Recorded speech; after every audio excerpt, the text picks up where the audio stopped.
Groti fortepijonu Ignas pradėjo nuo 3 metų. 6 jis jau mokėsi Nacionalinėje Mikalojaus Konstantino Čiurlionio menų mokykloje.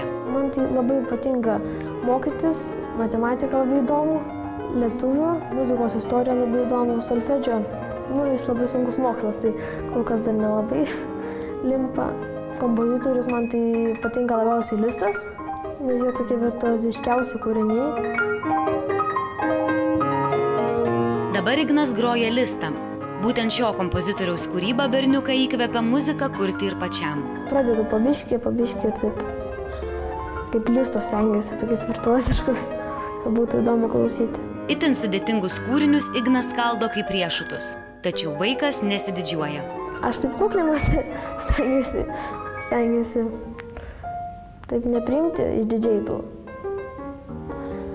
Bet šiaip tai labai džiaugiuosi pagirimais. Ignas žino, kai užaugs, jis profesionaliai gros fortepijonu, o šiandien berniukas stengsis įgyti sceninės patirties ir pasidžiaugs savo pirmomis 2 minutėms šlovės.